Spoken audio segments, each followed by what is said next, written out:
একটু মেলা ঘুরবো বলে বেরিয়েছিলাম, কিন্তু পেট ভরলো হাবিজাবি খাবারে আর ব্যাগ ভরলো টুকটাক জিনিসে।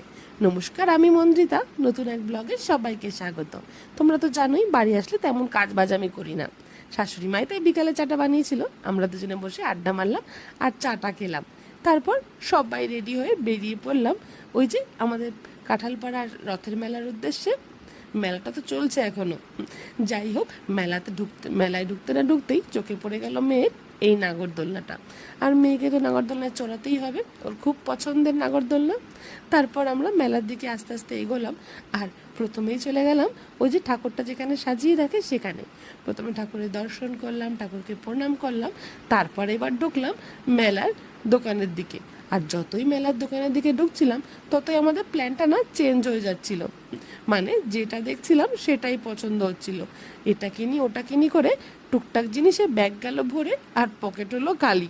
তারপর আমরা একটু ঘোরাঘুরি করে খিদে পাওয়াতে চলে গেছিলাম একটু ফুচকার দোকানে।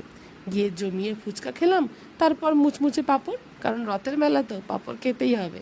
আর বাড়ির জন্য নিলাম গরম গরম জিলিপি। যা বুঝলাম মেলায় আসলে ঘোরাঘুরি কম আর খাওয়া দাওয়া কেনাকাটা বেশি হয়।